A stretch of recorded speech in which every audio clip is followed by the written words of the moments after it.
What you just said is one of the most insanely idiotic things I have ever heard. At no point in your rambling, incoherent response were you even close to anything that could be considered a rational thought. On YouTube, once you've made your way past the music videos, adorable animals, and influencers trying to influence your influences, you're going to find a vast and infinitely varied spectrum of videos that examine the visual arts. The best are meticulously researched, composed with a flair for editing and graphic design, and then you have the clickbait balderdash, no-effort oxygen theft known as ending explained videos. Am I being harsh? Yes. But is everything I just said also accurate? Yes. A quick disclaimer off the bat, I adore deep dives, alternative meanings, and out there takes on film, television, games, and music. Fan theories? A breeding ground for excitement amongst a core and dedicated fanbase that, while sometimes prone to toxic entitlement, can breed boundless creativity when operating within the rules and narrative precepts of a set canon and continuity. It lends longevity and fresh eyes to pre-existing media, and let's face it, the Game of Thrones fanbase offered more robust conclusions and plot connections than the show ever did. That is total bullshit. George R.R. Martin was supposed to deliver The Wind's a Winner to his publisher over 2 years ago. As for textual analysis, that's my bread and butter. Looking not only at the text itself, but at the socio-cultural landscape onto which it was released, how the sights and sounds coalesce to form something I have a personal affinity for or aversion towards. I have no qualm with any of these things. Anything claiming to be an ending explained or explained video, on the other hand, is the long-form equivalent of reading Wikipedia on the toilet. A drawling, rudimentary plot synopsis delivered over vaguely relevant footage. They're a cynically motivated and creatively bankrupt attempt to garner clicks, comments, and clammy applause that adds nothing to journalism, critical discourse, or the larger cultural understanding of important and influential works.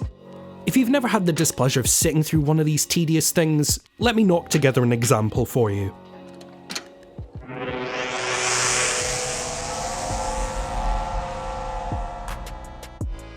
Seeing as the algorithm dictates the decisions I once made out of a joy for the medium or an actual interest in what I'm discussing, I've noticed that this film is now popular again because of Disney+. I can therefore guarantee a certain amount of search engine optimization based entirely on rote, meaningless nostalgia. Here is where I repeat the plot of the film verbatim, albeit stripped of the context, purpose, and nuance afforded by actually just watching the film yourself. This section takes up the bulk of the video, thereby ensuring I can force higher audience retention and make more room for ad breaks as the viewer waits for anything of substance to be said. After wasting everybody's time for a little bit, now we're arriving at the ending. And in keeping with the flailing redundancy of the rest of this insipid waste of bandwidth, I'll just say what happens.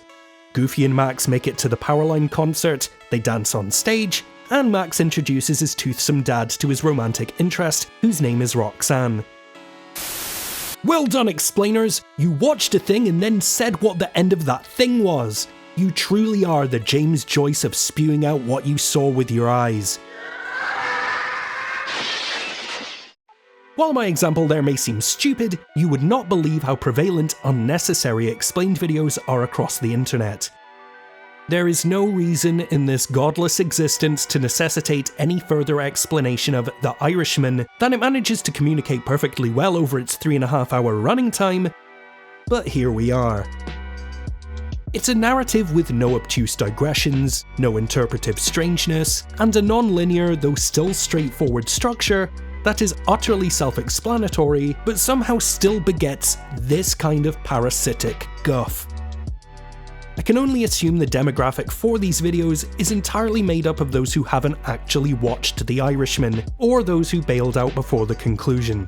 It's cliff notes and talking points, but there's nothing else to explain. Robert De Niro makes his way up in a world of organised crime as a hitman, works for Teamsters unions, makes friends with Jimmy Hoffa, we reach a climactic altercation, and bam, credits. If you've seen it, there's nothing an explained video can offer beyond what you already know. If you haven't, dedicating the time to watch a video explaining it is significantly less efficient than just googling a plot synopsis. I despair, I really do, and I'm well aware this just makes me sound like Abe Simpson. Listen! So, what about something less cut and dry? The more surreal, hard to pin down and altogether open to interpretation narratives that we're occasionally lucky enough to have thrown our way. Well, here's the thing. At the very least, you can say trash like Toy Story 4 Ending Explained is embracing its clickbait intentions. For the record, I'm not making that up, this is a video that exists. For art that's supposed to be speculated over, engaged with beyond 3-act structures and heroes' journeys, I'd argue Ending Explained videos are outright antithetical to the entire purpose of the work itself. Let's take a second to appreciate just how much David Lynch probably has to put up with this crap. Believe it or not, Eraserhead is my most spiritual film. Elaborate on that. No, I won't. Mulholland Drive is a generous, dreamlike collage of imagery and authorial intent. A large part of its power lies in its labyrinthian, down-the-rabbit-hole head trip. You're allowed to be confused. This isn't a video game where there's a fail state or a trophy for 100% completion. You could just as easily forego any attempt to keep pace and let it wash over you with a peculiar hypnotic glow. So let's just say I'm driving this buggy, and if you fix your attitude, you can ride along with me. Films can make us weep uncontrollably, leave our pulses racing with excitement, have us laughing intermittently, or gasping at a shattering revelation. Where's your car, dude? Dude, there's your car. Oh. Who's to say we shouldn't leave a film perplexed, reaching out for tangents and chasing our own thoughts and feelings in circles?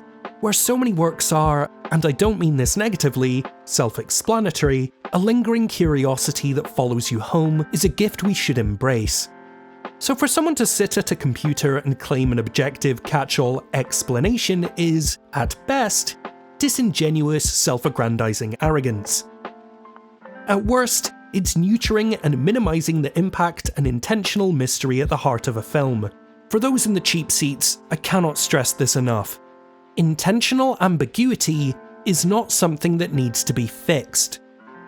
To use a platform to claim otherwise merely highlights a sad inability to enjoy the magic trick without knowing how it's done.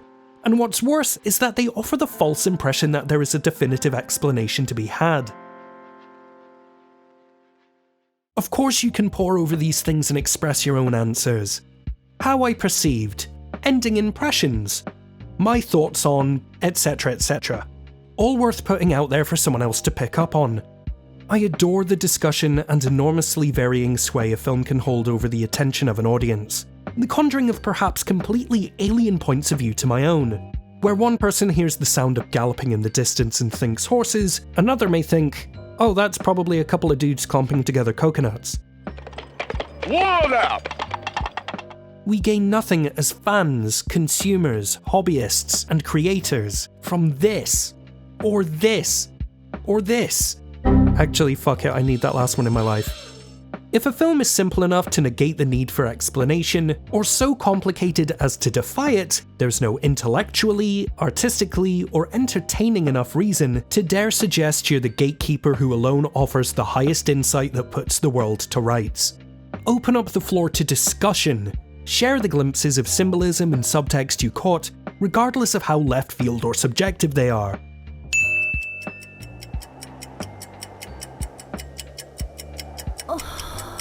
These conversations are the encore to the main event that lets us relive the experience while appraising and appreciating the millions of little decisions that make art matter.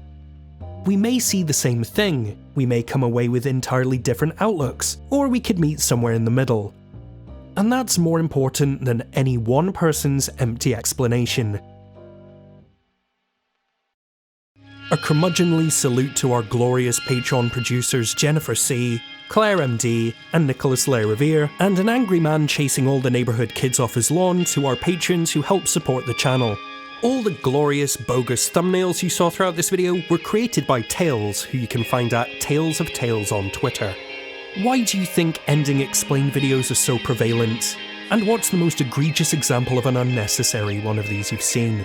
Don't forget that if you want to see your name in the credits, the In Frame Out Film Club, additional monthly reviews, and our private Discord, check out our Patreon at the link in the description below. Even as little as $1 helps keep the lights on around here.